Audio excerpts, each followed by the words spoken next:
To, čo Ján videl v nebi, vám vyrazí dých. Videnie zjavenia Ján nestál na hore ani v chráme, keď sa to stalo. Bol väzňom na opustenom ostrove Patmos, odrezaný od sveta, obklopený búriacimi vlnami a tichem. A predsa sa v tej izolácii nebo otvorilo. V jednom okamihu bol spútaný pozemskými reťazami. V nasledujúcom bol uchvátený do najuchvatnejšej reality, akú mohli ľudské oči uzrieť. Hlas, silný a jasný ako trúba, zavolal jeho meno. Nie v súde, ale v pozvaní.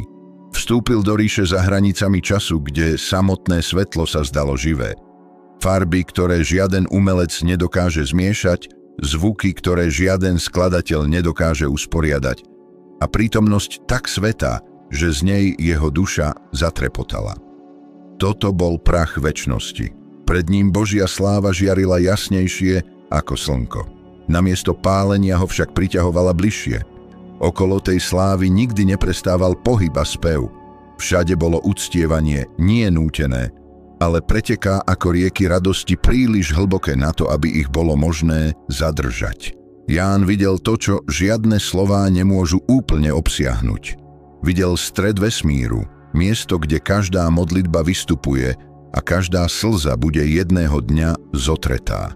Videl nebo nie ako sen, ale ako najskoršiu realitu. A teraz prostredníctvom jeho slov v knihe Zjavenia sme pozvaní kráčať tam, kde kráčal, vidieť to, čo videl a nechať, aby videnie zmenilo spôsob, akým žijeme na zemi. Pretože keby sme mohli zachytiť aspoň záblesk toho, čo Ján videl v nebi, naše srdcia by už nikdy neboli rovnaké. Prvé, otvorené dvere v nebi Jánove videnie sa nezačína chaosom, ale pozvaním. Počuje hlas jasný, rozkazujúci, no plný tepla, hovorí: vystúp sem a ukážem ti, čo sa musí stať potom. Zjavenie 4.1. Toto nie je príležitostné volanie. Je to kráľ slávy, ktorý si predvoláva svojho služobníka, aby prekročil hranice ľudského zraku. Otvorené dvere v nebi nie sú maličkosť. Dvere sú určené na to, aby niečo nevpustili alebo vpustili. Tieto sú široká otvorené nie pre každého v tom okamihu, ale pre Jána. Hlas mu neponúka len informácie, ponúka mu intimitu. Byť ukázané srdce Božích plánov znamená byť dôverovaný s posvätnými tajomstvami. Premyslite o tom. Ján bol vo vyhnanstve, zanechaný na smrť svetom. Rím si myslel, že ho umlčal. Napriek tomu nebo nielen vedelo o jeho polohe. Nebo bolo pripravené pritihnúť ho bližšie ako kedykoľvek predtým. Keď vás svet izoluje, Boh vás umiestňuje. Tie otvorené dvere neboli na Patmose, boli v duchu. Bolo to prach do slávy. Cez tie dvere je Ján nesený v duchu do ríše za hranicami času. Tam pravda nie je počutá ako fáma, ale videná ako realita. Pozvanie do Božej prítomnosti nie je len pre neho. Je to prorocký obraz pre každého veriaceho. Aj my sme volaní prísť vyššie, zdvihnúť naše oči nad prach tohto sveta a upriamniť ich na večné veci. Keď Ján prekročil tie dvere, prešiel z miesta utrpenia na miesto nádhery. Jeho telo mohlo byť na Patmose, ale jeho duch stál v dvoroch Božích. A to je veľká nádej veriaceho, že žiadne väzenie, žiadne vyhnanstvo, žiaden reťaz nemôže zablokovať vchod, ktorý vám nebo otvorí. Aj teraz nás duch volá vyššie. Možno nie vidieť celok toho, čo videl Ján, ale priblížiť sa dostatočne, aby veci tejto zeme stmavli. Otvorené dvere sú pripomienkou. Boh nie je ďaleko. Pozýva, volá, ťahá vás dovnútra. A keď vstúpite, všetko sa zmení. Druhé, trón a ten, ktorý na ňom sedí, úplne prvá vec, ktorú Ján vidí, keď vstúpi cez dvere, nie sú zlaté ulice, nie anjeli, ani nie svätí. Je to trón. A na tróne ten, ktorý na ňom sedí.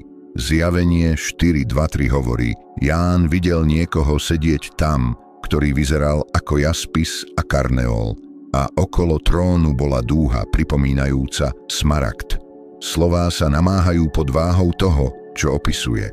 Nie je to tak, že Boh je urobený z drahokamov, ale že najbližšie porovnanie s jeho slávou je čistý jas svetla lámaného cez dokonalé klenoty. Trón je stredom neba. Všetko vyžaruje z neho. Všetká aktivita, všetko uctievanie, všetká krása tečie smerom von z prítomnosti toho, ktorý vládne. A všimnite si, nie je tam prázdny trón. Nebo nie je bez vodcu. Boh nechodí nervózne. Sedí, vládne, neotrasený búrkami zeme. Okolo trónu je smaragdová dúha, úplný kruh, nie polovičný oblúk, ako vidíme tu na zemi. Dúhy sa objavujú po búrkach ako pripomienka Božej zmluvy. V nebi dúha nikdy nevybledne. Je to večný znak, že jeho zasľúbenia sú večné a nerozbitné. Blesky blízkajú a hromové údery sa kotúľajú z trónu. Toto nie je mierny obraz tichomilného kráľa. Toto je moc všemohúceho trasúca nebesia. A predsa pre tých, ktorí mu patria, táto moc nie je niečo, čoho sa báť. Je to niečo, čomu veriť. Tá istá moc, ktorá súdi zlo, tiež chráni spravodlivých. Z nášho pohľadu často vyzerá svet nestabilne. Vodcovia sa dvíhajú a padajú, kráľovstvá prichádzajú a odchádzajú. Ale Jánove videnie nám hovorí, že existuje vyšší trón a nie je na voľby. Ten trón vždy bol a vždy bude. Ten, ktorý na ňom sedí, je ten istý včera, dnes a navždy. Pre Jána uzrenie trónu pred čímkoľvek iným bol Boží spôsob povedania. Predtým, ako uvidíš budúcnosť, vidz ma. Predtým, ako budeš svedkom súdov, poznaj moju zvrchovanosť. Predtým, ako ti ukážem koniec veku, pochop, že vládnem nad všetkým. A pre nás je to rovnaké. Predtým, ako sa pozrieme na chaos našich životov, neistotu zajtrajška alebo strachy, ktoré nosíme, musíme sa najprv pozrieť na trón. Musíme vidieť toho, ktorý tam sedí, neotrasený, slávny, obklopený svetlom zmluvy a pamätať si, že náš príbeh spočíva v jeho rukách. 3. 24 starších a mora skla. Keď sa Jánove oči prispôsobujú oslepujúcemu jasu trónu, jeho videnie sa rozširuje a vidí ich. 24 starších oblečených v bielom, sediacich na trónoch, ktoré obklopujú centrálny trón Boží. Ich odevy žiaria čistotou a na ich hlavách spočívajú zlaté koruny. Toto nie sú obyčajné postavy. Sú to čestnení, zástupcovia vykúpených, obraz Božieho ľudu v dokonalej sláve. Mnoho učencov v nich vidí symbol plnosti Božej zmluvnej rodiny. 12 kmeňov Izraela a 12 apoštolov Baránka, starý a nový zákon, zjednotené v uctievaní. Ale v tom okamihu Ján nerátva čísla. Sleduje, čo robia. Kedykoľvek živé bytosti vyhlasujú svetosť Boha, čo je vždy, starší vstávajú zo svojich trónov. Snímajú svoje koruny, samotné symboly svojho víťazstva a autority a vrhajú ich k jeho nohám. Ten čin nie je stratou, ale obetou. Vedia, že každý triumf, každá odmena, každá podsta je od neho a pre neho. Okolo nich sa rozprestiera niečo tak zvláštne a krásne, že to Ján sotva dokáže opísať. More skla jasné ako kryštáľ. Predstavte si oceán bez vln, bez čerenky, úplne tiché. Zrkadlí slávu nad sebou ako dokonalý odraz nebeskej pokoju. Žiadne búrky tu nevládnu, žiadne tiene nepadajú. More pred Božím trónom je pokojné, pretože v jeho prítomnosti chaos nemá miesto. Tento obraz by nás mal zatriasť. Na zemi sa snažíme o koruny, uznanie, úspech, vplyv. Ale tu tí najsvätejší a najvážnejší vrhajú svoje koruny dolu, ako by hovorili, ty sám si hodný. Nedržia ich, neleštia ich, vzdávajú sa ich. Nakoniec nebude záležať na tom, koľko sme boli ctení od iných, ale na tom, či sme sa naučili všetko položiť pred neho. Starší nám ukazujú, že najvyššia pozícia v nebi nie je sedieť v pýche, ale skloniť sa v uctievaní. To more skla, tá nenarušená rozloha, šepká zasľúbenie každému unavenému srdcu. Búrky vás nebudú nasledovať domov. Boje, hluk, neustále úsilie sa skončí. V Božej prítomnosti je pokoj, ktorý žiaden vietor nemôže narušiť. 4. Živé bytosti a večná pieseň. Bližšie k trónu ako dokonca starší sú 4 živé bytosti. Sú nepodobné ničomu, čo Ján alebo my sme kedy videli. Každá je plná očí, spredu aj zozadu. Vidí všetky veci z každého uhla. Jedna vyzerá ako lev, jedna ako vôľ, jedna má tvár ako človek a jedna je ako lietajúci orol. Ich krídla bijú s úctou, ich samotné formy vyhlasujú Božiu prirodzenosť, silu, službu, inteligenciu a rýchlosť. Neodpočívajú. Deň a noc bez prestávky hovoria tú istú pravdu: Svätý, svätý, svätý je Pán, Boh všemohúci, ktorý bol a je a má prísť. Nikdy sa neunavujú z tejto piesne. Nikdy nehľadajú nový text alebo čerstvejšiu melódiu. Božia svätosť je tak nekonečná, tak nevyčerpateľná, že jej večné vyhlasovanie sa nikdy nestane zatuchlým. Každý okamih, keď ho hľadia, vidia niečo nové. A to vyživuje ďalší výkrik chvály. A tu je zázrak. Za každým, keď bytosti dávajú slávu a česť, starší reagujú. Uctievanie v nebi nie je izolované, je nákazlivé. Chvála jedného zapáli chválu všetkých.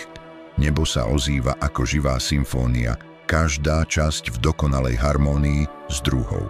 Žijeme vo svete, ktorý považuje opakovanie za nudné. Unavujeme sa z tých istých modlitieb, tých istých piesní. Ale v nebi je opakovanie zjavením.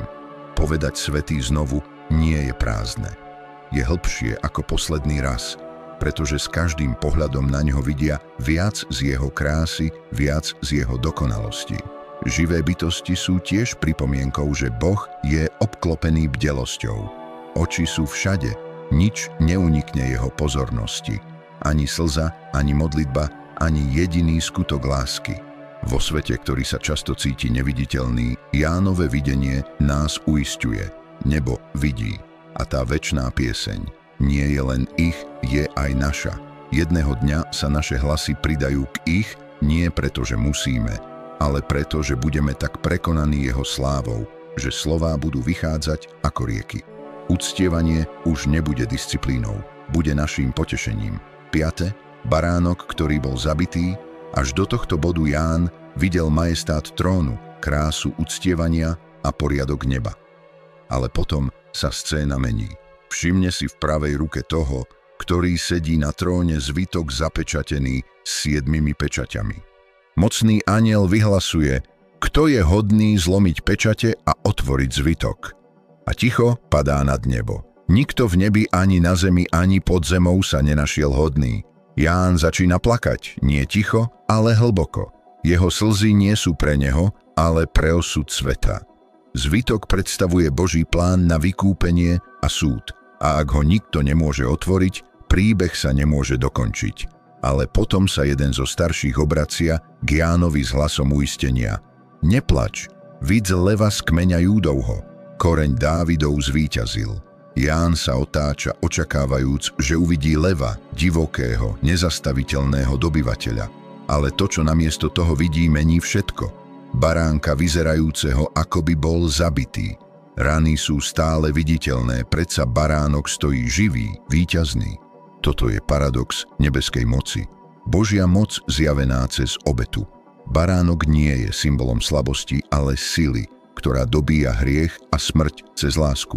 Nesie znaky kríža nie ako hanbu, ale ako svoju slávu. V okamihu, keď sa objaví, nebo vybuchne.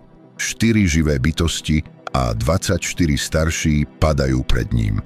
Držia zlaté misky plné kadidla, modlitieb svätých a harfy, ktoré vypúšťajú piesne chvály. Pieseň, ktorú spievajú, je nová, nikdy predtým nespievaná. Hodný si vziať zvitok a otvoriť jeho pečate, pretože si bol zabitý a svojou krvou si kúpil pre Boha osoby z každého kmeňa a jazyka a ľudu a národa. Každý hlas v nebi sa pridáva. Anjeli nad číslo.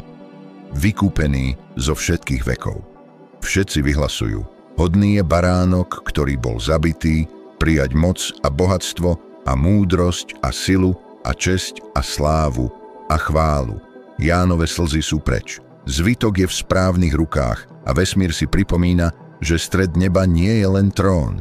Je to baránok, ktorý sedí v jeho srdci. 6. Množstvo z každého národa Jánove videnie sa znovu rozširuje. Vidí nielen trón a starších, nielen baránka a anjelov, ale obrovský zástup, príliš mnoho na spočítanie. More tvári, Všetci oblečení v bielých rúchach, všetci držiaci palmové ratolesti, všetci stojaci pred trónom a pred baránkom. Sú z každého národa, kmeňa, ľudu a jazyka. Bariéry, ktoré nás delia na zemi, sú preč. Tu nikto nie je hodnotený vyššie. Nikto nie je vynechaný kvôli tomu, odkiaľ prišiel alebo akým jazykom hovoril. Každý jeden z nich je tu z toho istého dôvodu. Patria baránkovi. Jedným hlasom kričia: spasenie patrí nášmu Bohu, ktorý sedí na tróne, a baránkovi. Scéna je ohromujúca, nielen vo veľkosti, ale v kráse. Každé rúcho je biele, umyté čisté v baránkovej krvi. Každá ruka drží palmovú ratolesť, symbol víťazstva. Každé srdce je oslobodené od smútku, hanby alebo strachu. Jeden zo starších vysvetľuje Jánovi, kto sú. Toto sú tí, ktorí vyšli z veľkého súženia. Umyli svoje rúcha a urobili ich bielými v baránkovej krvi. Nie sú diváčmi v nebi, slúžia Bohu deň a noc v jeho chráme. A ten, ktorý sedí na tróne, rozprestiera svoju prítomnosť nad nimi ako úkryt. Ján počuje zasľúbenia hovorené nad nimi. Nikdy viac nebudú hladovať, nikdy viac nebudú smednúť. Slnko na nich nebude dopadať ani žiadne pálenie teplo, lebo baránok v strede trónu bude ich pastierom. Povedie ich k prameňom živej vody a sám Boh zotrie každú slzu z ich očí. Toto nie je malé potešenie. Je to koniec všetkého žiaľu. Množstvo stojí ako živý dôkaz, že Božie zasľúbenia sú pre všetkých ľudí všade a že jeho vykúpenie je úplné. 7. Nové nebo a nová zem videnia, ktoré Ján už videl, sú úchvatné, ale nie sú koncovými. Po súdoch, po konečnom porážke zla, po tom, čo starý poriadok pominul, je Jánovi ukázané konečné Božie zasľúbenie. Potom som videl nové nebo a novú zem, lebo prvé nebo a prvá zem pominuli a more už nebolo. Zjavenie. Toto nie je opravárska práca na starom svete. Toto je úplná obnova. Rozbitosť stvorenia, skazenie hriechu, rozpad času, všetko je preč. Na jeho mieste Boh prináša niečo nepoškvrnené, nedotknuteľné, večné. Ján vidí sväté mesto, Nový Jeruzalem, zostupujúci z neba od Boha, pripravený ako nevesta krásne oblečená pre svojho manžela. Toto nie je len miesto. Je to živý, žiariaci symbol Božieho ľudu, učineného dokonalým. Jáz mesta je nad predstavivosť, múry z jaspisu, ulice z čistého zlata, brány urobené z jednotlivých perál, základy ozdobené drahými kameňmi v každej farbe. Ale krása neba nie je jeho architektúra. Je to sám Boh prebývajúci so svojím ľudom. Ján počuje hlas z trónu hovoriaci: pozri, Boží príbytok je teraz medzi ľuďmi a bude s nimi prebývať. Budú jeho ľudom a sám Boh bude s nimi a bude ich Bohom. A potom najjemnejšie zasľúbenie zo všetkých: zotrie každú slzu z ich očí. Nebude viac smrti, ani žiaľu, ani plaču, ani bolesti, lebo prvé veci pominuli. Žiadne nemocnice, žiadne hroby, žiadne rozlúčky. Jazvy života budú vyliečené nielen v tele, ale v duši. Ten, ktorý sedí na tróne, vyhlasuje: robím všetko nové, a potvrdzuje svoju autoritu. Je hotovo. Ja som alfa a omega, začiatok a koniec. Toto je cieľ vykúpených, nie vznášanie sa v oblakoch, ale život vo svete prerábenom v dokonalej svetosti a radosti. Nové nebo a nová zem nie sú vzdialené sny, sú Božím istým zasľúbením. A jedného dňa, takisto ako to Ján videl, budeme kráčať po jeho uliciach, vidieť jeho tvár a žiť vo svetle jeho slávy navždy. Záver. Život vo svetle toho, čo Ján videl, Jánove videnie, mu nebolo dané preto, aby sme ho mohli obdivovať z bezpečnej vzdialenosti. Bolo dané preto, aby sme teraz mohli žiť vo svetle vtedy. Ak skutočne veríte, že v nebi je trón, ktorý sa nikdy neotrasie, baránok, ktorý vládne v láske, množstvo zhromaždené z každého národa a nová zem, kde smútok nie je viac, potom to mení spôsob, akým kráčate cez dnešok. Znamená to, že znášame skúšky s nádejou, pretože dvere do neba sú otvorené. Znamená to, že uctievame slobodne, pretože Trón je obsadený. Znamená to, že vzdávame naše koruny, pretože všetka sláva patrí jemu. Znamená to, že nasledujeme baránka, pretože on sám je hodný. Znamená to, že vidíme iných nie ako cudzincov, ale ako potenciálnych spoluobčanov mesta, ktoré má prísť. Jánove oči videli to, čo naše oči jedného dňa uvidia. A až do toho dňa držíme naše srdcia nasmerované k trónu, naše životy ukotvené v baránkovi a naše hlasy pripravené pridať sa k večnej piesni. Videnie neba nie je rozprávka, je to najskoršia realita. A keď zaznie trúba a dvere sa otvoria pre nás, nech sme pripravení, nie ako diváči, ale ako uctievači, vstupujúci do slávy, ktorú Ján videl, a do prítomnosti toho, ktorého sme celý čas milovali. Ak vás toto hlboké preskúmanie Jánovho videnia neba inšpirovalo a chcete viac biblických pravd, ktoré transformujú život, nezabudnite sa prihlásiť na odber kanála Svetlo viery. Zdieľajte toto posolstvo s tými, ktorí potrebujú vidieť slávu a nádej neba. Napíšte nám do komentárov, ktorá časť Jánovho videnia vás najviac zasiahla. Svetlo viery prináša večné pravdy do vašich srdc. Ďakujeme za sledovanie a nech vás Boh žehná, kým sa nezídeme v sláve.